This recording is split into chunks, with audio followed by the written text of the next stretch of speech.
otak gue tuh rada aneh. Yeah. Gue nggak pernah sekalipun gak enakan sama orang. Wow. Even sama keluarga sendiri. Gua rasa atau gua pikir selama ini semua orang pernah mengalami itu. Ya, gue nggak pernah merasakan itu. Kenapa? Karena gue percaya at the end life is a single player game. Terdengarnya egois. Yap, But hear me out. Untuk merubah hidup itu butuh extreme obsession.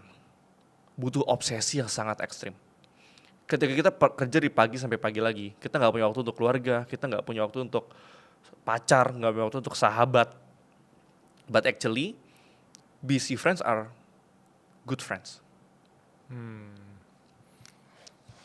Anak yang sibuk adalah anak yang baik. Karena anak yang sibuk yang terobsesi dalam jangka waktu pendek, kita nggak ngomongin seumur hidup. Karena 8 tahun pertama gue kerja, gue nggak punya waktu buat siapapun. Itu sangat egois. Gue say no to everything, say no to parties, say no to family events, say no to birthdays, say no to orang minjem duit. Actually sampai sekarang gue say no to orang minjem duit. Padahal gue mau minjem tadi benar. Tapi ya sudah 8 tahun dan I'm set for life. Jadi egois itu di fase awal, di fase merubah nasib, itu menurut gue the only way. Karena kalau sedikit-sedikit kita say yes to people, kita minjemin duit ke orang, minjemin duit ke keluarga, atau misalnya kita bikin bisnis, keluarga bilang, gratisin dong, lu kan keluarga gua. Kita nggak akan pernah bisa bertumbuh. Jadi egoistik di fase awal, sampai kita mencapai titik tertentu, baru kita pure jadi orang yang dermawan. Karena prinsip gua adalah kita nggak pernah bisa nuangin air dari gelas yang kosong. Kita punya gelas, air gue sedikit, lu haus gue kasih. Lalu gelasnya kosong. Tenggorokan gue udah panas kayak mau kebakar. Pas minum gak bisa. Tau gak apa yang terjadi? Gue akan membenci lu. Yes. Karena gue memberikan airnya ke lu. Lu tidak melihat itu sebagai suatu hal yang spesial. Padahal itu adalah satu-satunya air yang gue punya. Gue akan membenci lu. Akar utama konflik, even dalam konteks perceraian juga masalah air tadi. Ya. Pertemanan yang rusak juga. Lu banyak orang yang membenci orang tuanya karena masalah air tadi. Ada temen gue pengen jadi dokter, disuruh orang tuanya misalkan jadi lawyer karena orang tuanya lawyer. Yep. Akhirnya dia jadi lawyer yang hidupnya menyedihkan, dan dia jadi membenci orang tuanya. Itu hidup yang sangat menyedihkan. Makanya life is single player game. At the end, your loved ones will gonna die, you gonna die. Just do whatever you want in your life. Jangan pernah takut dijudge oleh orang. Karena at the end ketika kita meninggal, seminggu pun orang udah gak ada yang inget sama kita. Yep. Tapi bang, ntar aku malah dianggap sombong. Ntar aku dijauhin sama keluarga aku. Ntar kalau aku sakit dan segala macam kan aku balik ke keluarga. The statement udah di situ dari sisi society dulu. Tapi dari sisi mindset single player game tadi, itu mungkin lihat, wah si David mah pakai mindset barat. Kita kan di Indo, Fit. What do you think? Jangan pernah hidup berdasarkan penilaian orang terhadap diri kita. Orang yang ngerti kita nggak akan pernah membenci kita, dan orang yang membenci kita nggak akan pernah ngerti kita. Jadi kalau kita misalkan nggak minjemin orang uang, terus dia bilang, dia mah sombong, gak usah lagi temenan sama dia, bagus, gak usah lagi temenan. Karena kita harus paham bahwa at the end, setiap manusia itu egois. Mau barat, mau Asia, contoh simple. Kalian foto ramean, muka siapa yang pertama kali dilihat? Yep. Of course muka dia sendiri agak gemukan ya. Kalian nggak peduli sama teman kalian, mau dia gayanya lagi aneh, kalian nggak peduli. Itu menandakan manusia adalah makhluk yang egois, memang dilahirkan untuk egois. Jadi dermawan tuh bukan nature manusia, itu butuh usaha. Jadi kalau misalkan orang ngomong kayak, oh David sombong, tapi ada juga orang ngomong, David rendah hati banget. Ada yang bilang, oh David marah, ada yang bilang, David orangnya baik, nggak pernah marah. Jadi kita tuh memang selalu punya versi yang berbeda di masing-masing pemikiran orang. Wow. Gue baru bikin postingan itu kemarin, wow. Lu kalau ketemu gue pas gue belum makan seharian bro, lu akan bilang gue emosian. Ya relate. Iya kan? Iya. Atau kalau lu misalkan ketemu gue abis gue putus cinta, misalkan, lu kan bilang gue orang yang pemurung.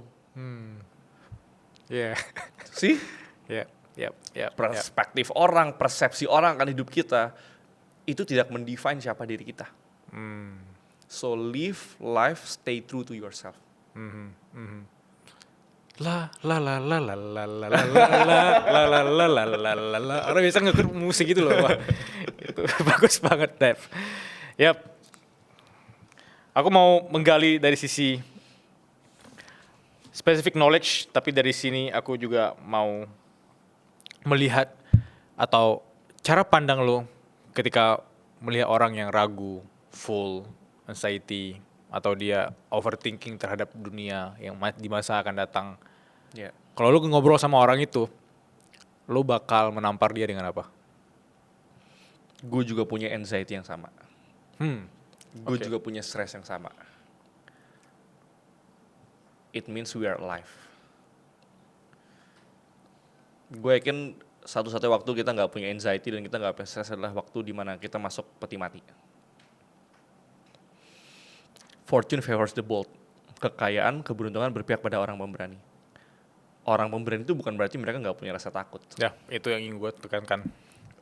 Yang pemberani, all the business leaders, gue punya akses ke orang-orang paling powerful, orang paling kaya di negara ini. Dan setiap kali pertanyaan, gue juga mempertanyakan hal yang sama. Dan jawaban mereka selalu, kata siapa kita nggak takut? Kata siapa kita nggak anxious? Ya kan? Jadi you need to accept bahwa itu adalah hal yang normal. Tapi jangan sampai itu mendefine siapa diri lu.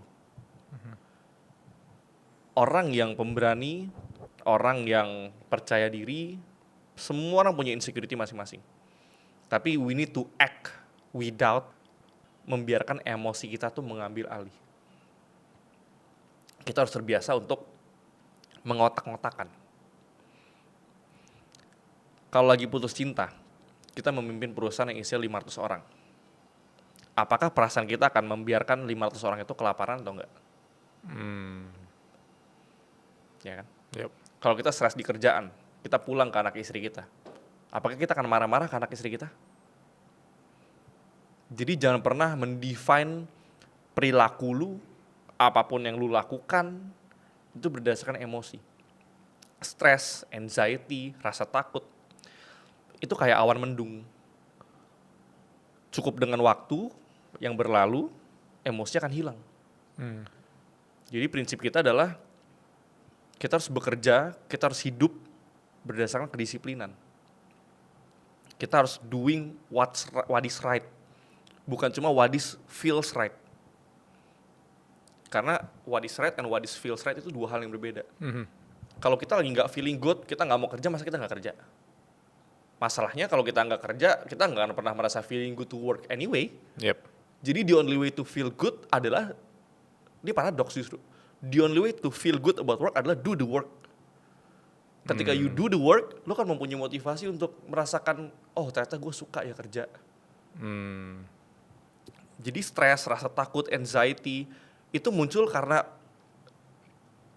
penundaan. Karena lu kabur dari sesuatu. Semakin lu kabur dari anxiety, semakin lu kabur dari rasa takut, lu memberikan kontrol akan anxiety dan rasa takut itu, dan mereka akan jadi tambah besar. Jadi ini kayak cerita zaman dulu kesatria lawan naga, jangan tunggu naganya ke kota, pergi ke gua naganya, habisin dia di sana. Makanya ada quotes kayak, kalau lu ada di fase dimana lu paling takut buat lompat, justru segala hal yang lu mau dalam hidup itu ada di balik lompatan tersebut. Which is 100% benar. The magic you are looking for is in the work you are avoiding. Yep.